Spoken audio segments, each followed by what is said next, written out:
I am Vivi Benderski. I am a social worker. I studied in Israel, but I am born in Argentina, and I live almost all my life here. And I work for JDC since '96, basically taking care and looking for the situation of our community in situation of vulnerability. Mm-hmm. And can you tell briefly about the community, the history of Jewish community in Argentina? Before the crisis, after the crisis? Let's start with before. Okay, so the Jewish community in Argentina has a long story. The first Jews arrived here in 1898. For example, my grandmother was born here in the Pampas Argentinas in that year, and there was a second immigration in the middle immediately after the Second World War finished. Those were the two waves, strong waves that came to Argentina. In one moment, we have a community of 600,000 Jews. Today it's not anymore as large. We are more or less 250,000 Jews in Argentina. 80% we live in Buenos Aires, in the main city, and only the 20% are spread in different provinces. We used to be a very wealthy, well-developed, and even, I can say, with a lot of services, sophisticated services for the community. We had a lot of Jewish schools, JCCs, synagogues, from Orthodox to Reformists, whatever you want, from Sephardi, Ashkenazi, every kind you wanted. And we had, of course, like any community, a group of poor people that more or less were always an average of 4,000 poor that the community of Argentina was able to cope with them. This was till the crisis of 2001. And what happened in 2001? In 2001, the whole country had a crash down. All the banks closed and all the economy fell down. We lost all our savings, all the money in the banks, and this happened mainly the group that was more shocked, but the crisis was the middle class, because the Jewish in Argentina, and this is something different with Latin America, we belong to middle class. In other countries of Latin America, Jews are in the wealthy class, in the higher class. But in Argentina, we mainly were in the middle class, and this crisis was especially strong with middle class. So people lost jobs, lost houses, lost businesses, and of course lost all their money. So in that moment, to give you an idea, those 4,000 beneficiaries of people in need jumped in few years to 40,000 people in need. And we had to deal with that. Really, we have to face this situation from one day to the other. So what happened to these, like what kind of living conditions did those 40,000 go from and to? These people used to be, as I told you, middle class with their apartments in nice neighborhoods, and suddenly when they lost the apartments, they had to go to live mostly with the elders that used to live in more small apartments. So suddenly you could find in an apartment of 2 rooms the old people and the whole family, the father, the mother, and all the kids all living together there. And the only income was the pension of the elders, that in that moment in Argentina was also very few. It was almost $100, something like this, but it was the only money they had. So we had to cope really with people in situation of hunger, people living in the street, and people without their medicines. The basic things were not really covered by no one. So in that moment we developed a whole system of social welfare. JDC, when I said we, I said JDC developed a whole system of helping our people, and we work all the time together with the local institutions, the main institutions in Argentina, and together we open more or less 79 centers all over the country of social assistance, where the people receive the help to continue being alive, to survive, with food, medicines, and all what they need also for housing, not to live in the street, not to go to live to shanty towns.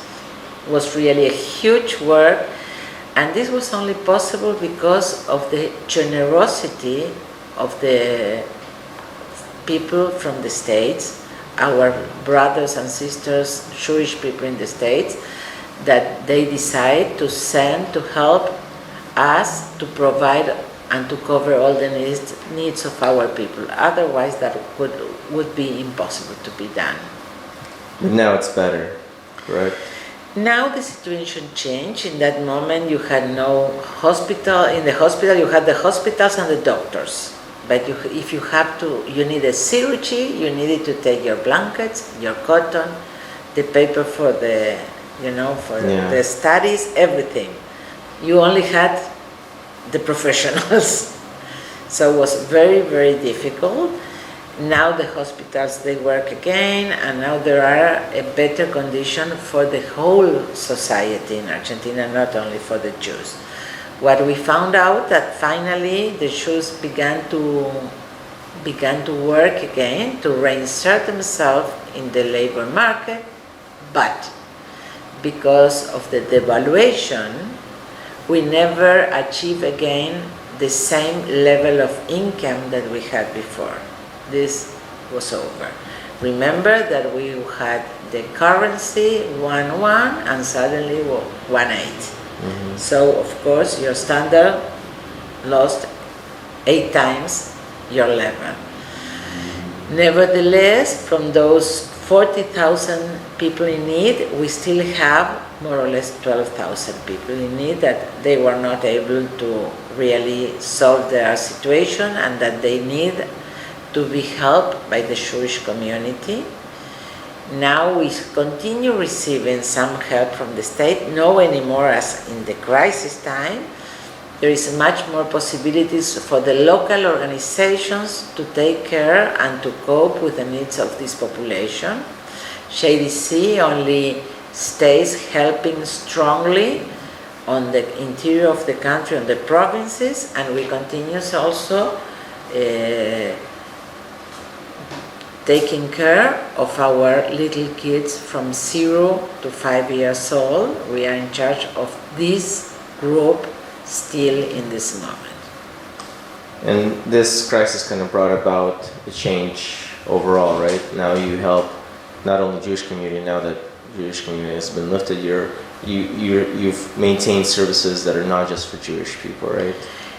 What you say is true, but this was during the whole time. It's not only now. We always, JDC has a branch called IDP that are programs for non-sectarian projects that are mainly for very poor people in the different countries all over the world.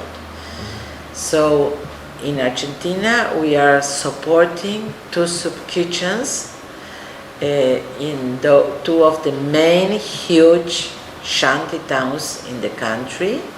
And here the shanty towns, the condition of life are really very hard. They have no light, no water. Even they live, in cardboard. Some they are able to build something called almost a house. And we provide the food for the soup kitchen. We built the place where the soup kitchens are, and we also develop workshops, a place where the people can do workshops to sell things and to have some income, that they, for example, sewing projects, that they can do different articles that they sell all together as a cooperative, or we teach them their computer, different activities that can not only to provide the meal, but also to provide them some skills and some possibilities of some income. This is what we are doing with the non-sectarian projects. Also, and really for me it's very, very important to tell that JDC create a laboratory in one of the hospitals, in one of the Jewish settlements in the interior of the country, that is in the middle of the Pampas, and the people had before to travel 1 or 2 hours to make their analysis, and now we create the laboratory inside the local hospital, so they don't need to travel anymore. Those are punctual helps, and the one that I will never forget in my life is in Basavilbaso, that is a little town also. It used to be one of the first settlements of the Jewish. We brought, now I don't know if I will know the word in English, it's defibrillator, is something to make the heart function. Defibrillator. We brought the defibrillator to the hospital, and the same day it arrived a girl of 9 years that needed it, and we saved her life. They saved her life with this instrument. So those are things that really make your life have sense and make our life as Jewish people, because this is a hospital not for Jewish, it's a hospital for the town. Nevertheless, that the doctors and the directors are all Jews, but it's for the whole population. And really, it makes feel you that really what we do at JDC and as Jewish community, convinced that we have the right and we have the obligation to help other people. We are doing that. So this is kind of a different strain. Like, how do you feel about being Argentinian, an Argentinian Jew? Yeah. What does that mean to you? Yes, I personally, I am very, very attached to my country. I really love my country. I feel very Argentine, and I also feel very Jew. Also with my nose, I cannot say nothing different. So even if I don't want, I look very Jew also. And I never had a problem. And I think that my life is exactly like my work, you know.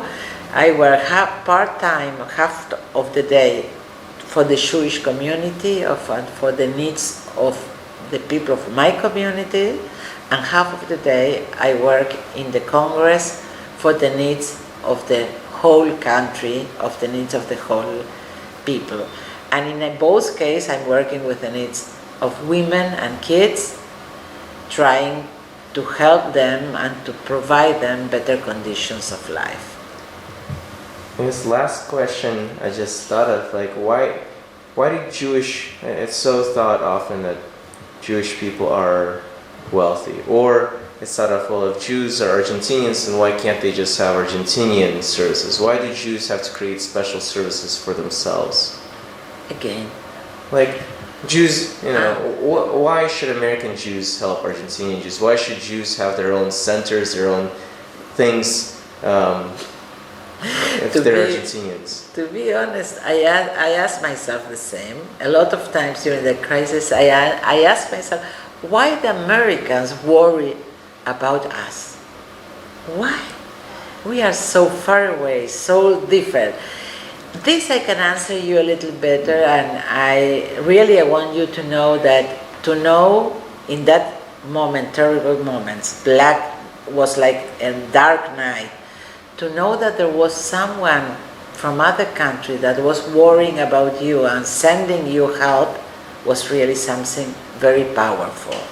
That you are not alone and lost in the world. Why they do that, I still don't know, but maybe we are Am Israel, Lev Echad. We are one country, one people. Maybe it's that, and we have very deep in our education that we belong to the Jewish people, and that we have to help anyone all over the world. I think that this happened.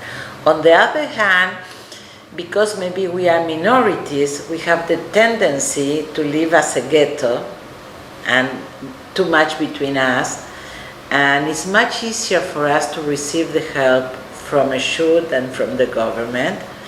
And as professional, I fight a lot against that, so I try